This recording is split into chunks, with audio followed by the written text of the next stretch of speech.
Hi there, folks, and welcome to another edition of Israel Explained, Ceasefire in Lebanon edition.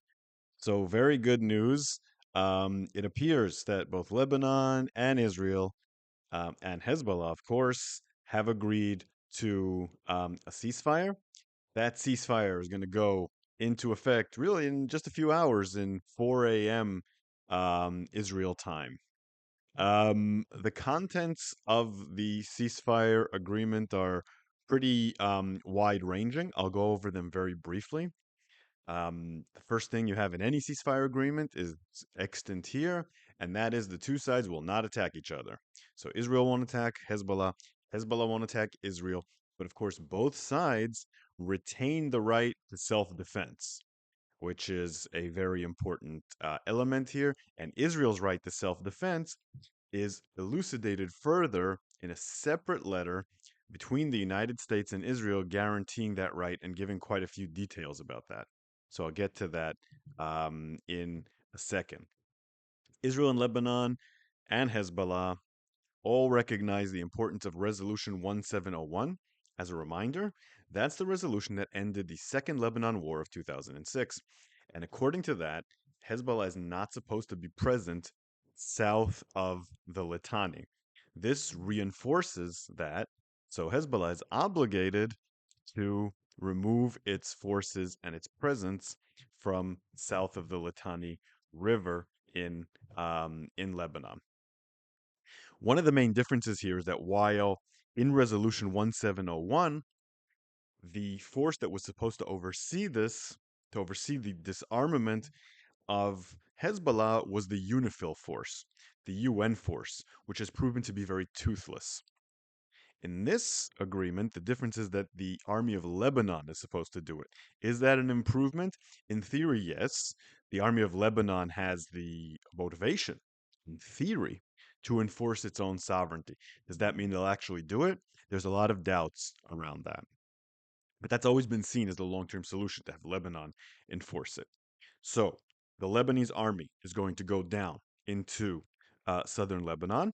They're already on their way, from what I'm seeing. There's already convoys on their way. They're going to oversee the disarmament of Hezbollah. They're supposed to help dismantle all Hezbollah infrastructure. That's those bases, the tunnels, all those sorts of things. They're also responsible not only for disarming Hezbollah, but also for stopping shipments of arms from coming into Lebanon from Syria and elsewhere. So the only group that has the right to um, armed use of force legitimately in south of Lebanon now is the Lebanese military. What does that mean? Is that actually going to happen? It's a lot of skepticism around that, and justifiably so. The agreement also calls for the creation of a committee, and it says a committee that is agreeable to Israel and Lebanon. Israel insisted the United States chair it, and that was granted. Lebanon insisted that France be on it, and that was granted. So both sides got what they wanted there. UNIFIL will still remain there.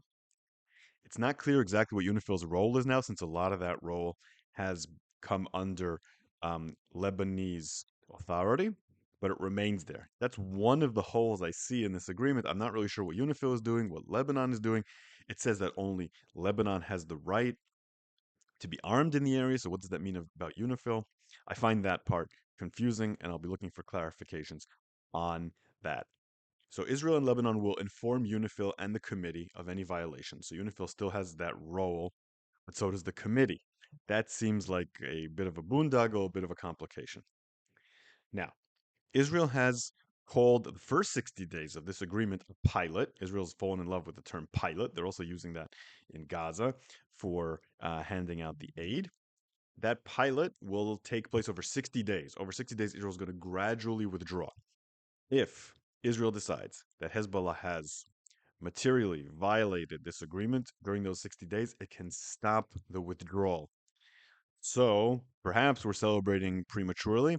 I would imagine Hezbollah would, while possibly playing at the edges, the way these terror organizations often do, allow those 60 days to go by and the agreement to come into fruition. After all, it's very much in their interests for Israel to withdraw from Lebanon.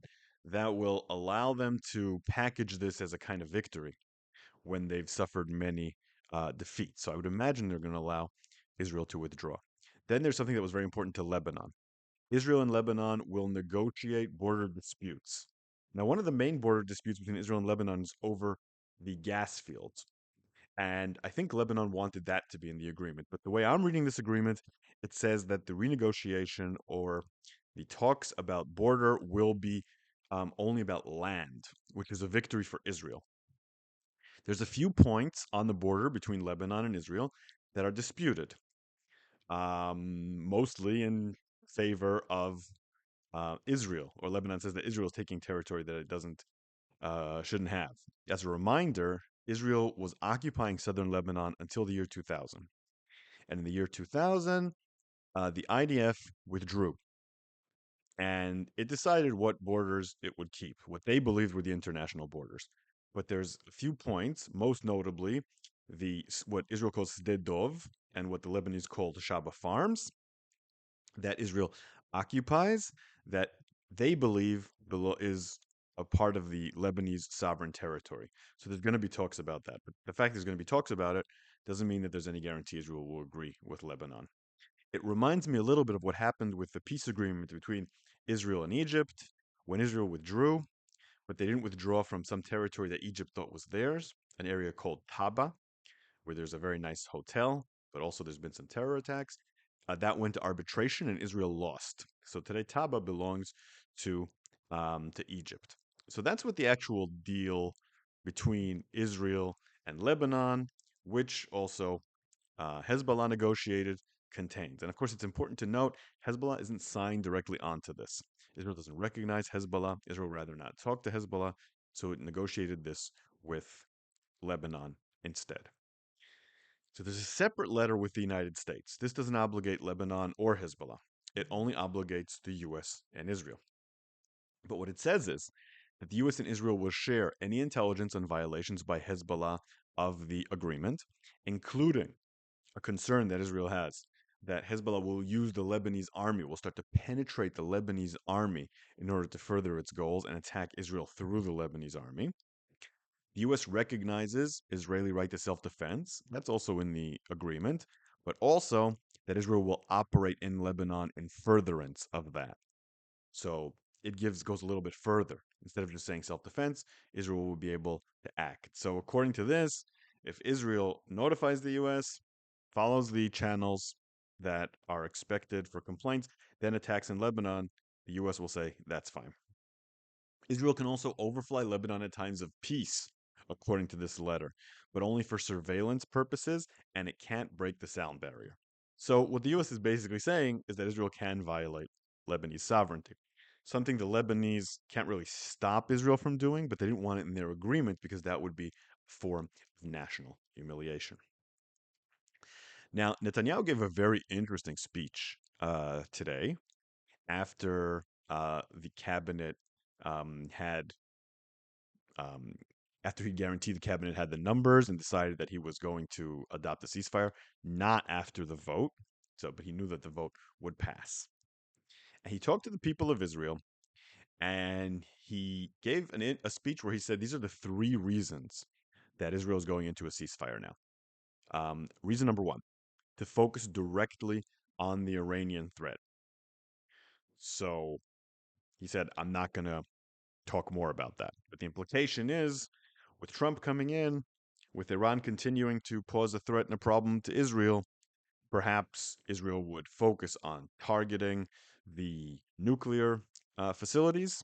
He even mentioned that Iranian nuclear facilities had been hit in the previous attack, something Israel hadn't confirmed before, where apparently some component in the Iranian nuclear program had been hit.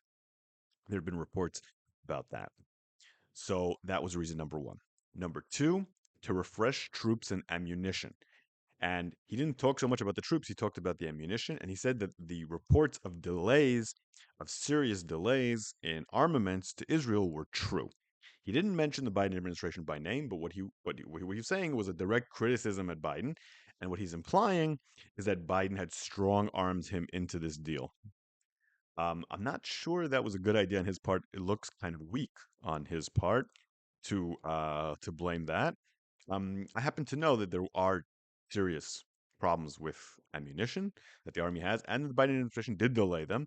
However, they hadn't reached any kind of critical mass, and enough was being released to keep the operation going. So that wasn't a major reason for this happening now. What he didn't mention as much is the problem with the reserves. The Israeli reserve system, the reserve soldiers they're on the verge of collapse. They're overworked. Fewer people are showing up. More of them are getting killed or getting injured. Some of them are losing their businesses. There's a just a tiredness. The IDF is overloaded, and that's a very important reason to stop this. So that was number two. Number three, and I think this is the most important one from a strategic point of view, is that Netanyahu said this isolates Hamas from Hezbollah and allows Israel to gain leverage in Gaza. Remember, this whole war in Lebanon started because Hezbollah linked what they're doing in Lebanon to what happened in Gaza. They said, until there's a ceasefire in Gaza, we'll keep firing.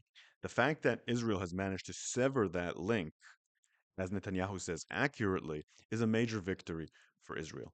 On a strategic level, that was the real point of the operation, to remove that link. Um, so he finished by saying, we're changing the face of the Middle East, and Israel will continue on to victory. There was no sign there of the war in Gaza and the regional war against Iran winding down. Quite the opposite.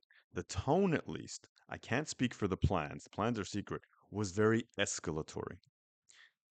What he's saying is this particular front right now, we are going to stop fighting on.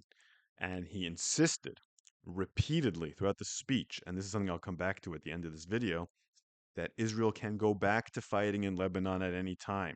This is a respite, not the end of necessarily conflict in Lebanon, something that he said several times. Now, on a political level, this ceasefire is not a victory for Netanyahu. I think on a strategic level it is. I fully support this ceasefire. But on a political level, this is not such a victory for Netanyahu. There have been a few problems. Most obviously, some members of his own cabinet are against it, especially, not surprising, Itamar Ben-Gvir came out against it. But there's a bigger problem than Ben-Gvir. Ben-Gvir is just talking. It passed in the cabinet. Ben-Gvir is not going to leave the government over Lebanon. He never said he would. A much bigger problem is that there's massive objections from the residents of the South. Now, keep in mind, officially, the main goal of this operation in Lebanon was to bring the residents of the north back. Right? There's over 60,000 Israeli residents who have been evacuated from their homes in cities like Metula and others, Kiryat Shmona, in the region. The idea was to bring them back. They do not feel safe going back. The mayor of Metula said, quote, "Do not surrender to terrorism. Do not make this shameful agreement. This is a sad agreement, an agreement of surrender by the Israeli government to Hezbollah, an arm of Iran. With 70% of the houses in my town damaged, the reconstruction will take at least 2 years. For as long as there is no real security here, and not just a sense of security, we will do everything to not return." So he's saying we're not coming home. The chairman of Moshav Margaliot said northern residents didn't leave their homes for over a year just to return to having Hezbollah as neighbors. So the real danger here is that Israel will remain depopulated in the north. It's long been a strategic issue for the country that not enough people live in the north. Those who have a problem with the demography of the north point to the fact that there are a lot of Arabs in the north, and Jews are a minority in certain areas. And socioeconomically speaking, the area is very weak. The health infrastructure is bad. There aren't a lot of jobs, so on and so forth. This has made everything much worse. If you look at the areas there, they've been devastated. And if only some of the people come back, these communities may never recover. On the level of more general popular opinion about the war, there's very little enthusiasm about this ceasefire. Channel 12 did a poll today. 37% of Israelis are for the ceasefire. 32% are against, and the rest have no opinion. So basically, it's a third, a third, third. When it comes to the voters of the coalition, the voters who voted for Netanyahu and his partners, only 20% think that the um, ceasefire is a good idea. Now, even though I think that Israel won the war, and most military experts agree with me, the Israeli public doesn't agree. Only 20% of Israelis think that Israel won the war, according to this poll. The reason for that is because a lot of expectations were built up that Hezbollah would be destroyed. They're not. As weakened as they've been by the Beeper attack, assassination of Nasrallah, and others, they're nowhere near defeated. And there's no reason to think that within 5 years, they won't be pretty much recovered from this attack. And in general, there's little optimism in Israel the ceasefire will last, which is probably correct. It depends on what you mean by, will last. What's the horizon? I think that for a few years, Israel will have a quiet border with Lebanon, but eventually Hezbollah will strike again. Remember, after 2006, which was a less severe hit for Lebanon and for Hezbollah, there was quiet there for almost 20 years. So if Israel can just do that again, that would be a win. That's about as good as you can expect in the Middle East. Another element to this that I'm not sure everyone fully appreciates is that this is a big victory for Biden. Biden sent Amos Hochstein almost immediately at the beginning of the war to try to get a ceasefire between Israel and Hezbollah. A lot of people laughed at it. It didn't seem to be going very well. But eventually, he achieved his goal. Biden administration got the ceasefire that it wanted, a very difficult one, and one that ended up favoring its ally. So that was a definite win for the Biden administration. And that's not the only win the Biden administration has had in the Middle East. We're about to finish up the Biden era, and we can look at a few achievements that they've had. They've negotiated the release of over 100 hostages in the November deal. They managed to oversee the tit for tat between Israel and Iran without it escalating into a war that would raise the price of oil, etc., but while maintaining Israeli supremacy. That's definitely a win. And they've managed to keep open the Red Sea lanes for shipping despite the Houthis' attempts to stop them without getting the U.S. involved in a major war. Indeed, all this happened without getting the U.S. involved in a major war. Those are successes. There have been some terrible defeats as well for Biden's policy in this war. The worst being his inability to steer Israel towards a day after plan, towards the horizon of a Palestinian state, and towards normalization with Saudi Arabia, and also to control Israel's policy towards civilians and aid, which has been out of control and has also gotten Israel into trouble in international courts. So we're looking at a very checkered record of success for Biden administration, but not one of complete failure, despite the fact that that seems to be the common wisdom. So, to summarize, will this agreement hold? I believe it will hold for several years. I can't tell you how many years. A lot of it depends on a lot of X factors that we can't predict, and I'll talk about some of those. One of the major questions regarding this agreement holding and functioning isn't what Hezbollah does, although that's very important, but what Israel does. One of the problems with the last agreement wasn't so much the contents of the 2006 agreement and Resolution 1701, it was Israel's hesitance to enforce it. Israel really wasn't on the ball and saw Hezbollah encroach closer and closer to the border and allowed them to do so. There were only occasional attacks, nothing near enough to stop it from happening. Israel has to be very aggressive when Hezbollah tests how far it can go. And the enforcement will really depend on that. The U.S. has given them a certain amount of carte blanche.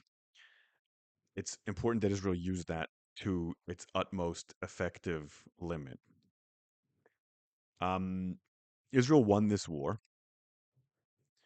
That's because the goals that Israel had of weakening Hezbollah and forcing them to stop shooting at northern Israel have been achieved. They've also done some things that are beyond what was expected, like assassinating Nasrallah, like shattering the mid level command of Hezbollah through that pager attack, like weakening the ties between Iran and Hezbollah. A lot of things that are beyond what was expected.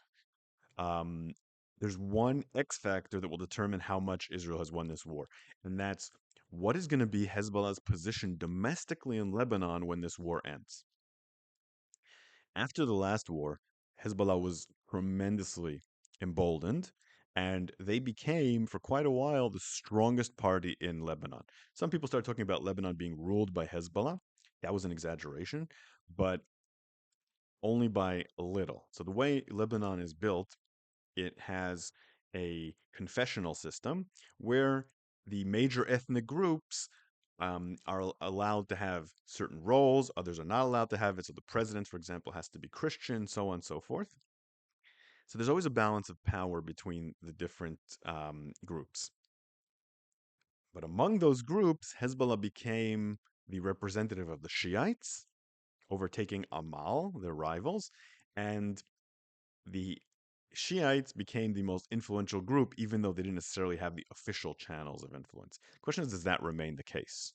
Or do anti Hezbollah forces, considering they brought devastation to the country and are weakened militarily, take more control?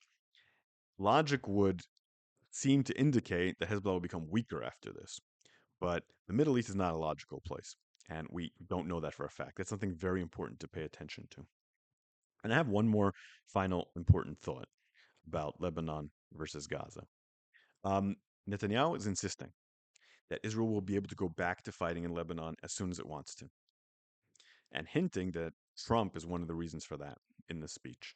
And I ask, why does that logic not apply to Gaza? If it's possible to go back to fighting, if the conditions for that are ripe under Trump, what's stopping Israel from making a hostage deal with Hamas and then pursuing the war later on? One of the reasons I think Netanyahu didn't have a press conference after that speech is because he's afraid of that question and he doesn't have a good answer for it. Okay, so I had a few questions for my previous video, and here they are. Benito del Benito asks, do you think Smotrich will try to annex the West Bank? So, of course, Smotrich can't do it on his own. If it was up to Smotrich, he would annex the West Bank yesterday. But increasingly, this has become likely. The election of Trump, the massive influence that Smotrich and Ben-Gvir have in the government, all that together makes very likely the following scenario. Israel annexing or fully incorporating the settlements, the recognized settlements, into Israel and applying Israeli law to them. The annexation of Ramallah, Jericho, Palestinian towns seems still unlikely, although not impossible in the distant future. Israel seems to be increasingly banking on the fact that its few allies, Hungary, Argentina, United States under Trump will cheerlead everything that they do, and they don't really have to please the rest of the world. And that's why I think that becomes increasingly likely. Xerox Cliche asks, why have the IDF been allowed to live stream the destruction of Gaza? That is a very good question, and a question my answer to is partial. So the soldiers are doing that for clicks, for attention, some of them out of sheer hatred for the Palestinians. They're um, taking videos, pictures of things that they're doing to Gaza, blowing up buildings, various things, humiliating locals, underwear, all the pictures that everyone's seen. The real question is why aren't people cracking down on that? And I believe that that's a political issue. First of all, there's commanders who don't care. There's an increasing number of commanders who share some of the rank and file's feelings towards the Palestinians. Um, and then the ones who do care are worried about backlash from the government and Israeli society if they crack down on it. What's happened as a result of that is that there's um, no one's trying to stop these events from happening to begin with. That's more important than the filming. And the filming gives evidence to international courts, and the filming inspires other people to film more. It's out of control, it's terrible, and it hurts everyone. It hurts Palestinians, it hurts Israel, it hurts the soldiers in the long term who could be held responsible as war criminals, etc. There are no winners from that, and it should be stopped immediately. My final question from um, Block Johnson. What do you think of Christian Zionists? They support Israel, but are they really doing so for the right reasons? They seem to have some sort of extremist doomsday Armageddon ideology, in which you guys are just a tool to bring Jesus Christ back. They seem to be willing to fight to the last Arab and Jew so they can get raptured. Is all support good support, or should we be careful of their motives? Okay, so for years I had one answer to this question. As a passionate Zionist and supporter of Israel, I've always said anyone who is willing to support Israel, happy to do it. I've never been worried about the rapture, and I've never been worried about Jesus Christ coming back, and I've never been worried about Armageddon because, frankly, I don't believe in any of that. So I don't see any big risk of any of that happening. And if people want to support Israel for that reason, it's not necessarily an enjoyable thought from my perspective, but I honestly don't care. Now I have some reservations that I didn't used to have. The reason I have reservations I didn't used to have is because there's an increasing amount of people who support Israel, including in the government, who think that if Israel has some supporters on the right, it doesn't need supporters anywhere else. And that's where Christian Zionism and countries like Hungary and Trump and others are a concern to me. Because if Israel is using its foreign policy in a way where it's trying to appeal to the widest swath of public opinion possible, Christian Zionists, um, moderate liberals, the average run of the mill voter, etc., etc., etc., I'm fine with that. Appeal to the right. My problem is if Israel decides it's only going to appeal to certain demographic. Um, the reasons for that are twofold. Number one, that means that when certain right wing elements aren't in power, Israel is in trouble because those governments will work against Israel. But more than that, anyone who's not part of that world will automatically start to see Israel as the enemy, as a rival, as part of a coalition that's trying to get someone else elected. That turns Israel into a partisan issue throughout the world. Um, that is a problem. And increasingly, if Israel is out of step with the international liberal order, that also encourages Israel to do things like what we talked about in the previous question, taping themselves, doing things, committing crimes that will only get Israel into more trouble.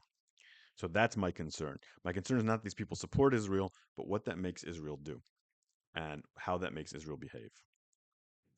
Okay, so that's it for this episode. If you like what I do here, consider supporting me on Patreon at Shael Media and listening to my History of the Land of Israel podcast, where I'm working on the destruction of the kingdom of Israel and the rise of Assyria right now. I'll see you here next time something interesting happens.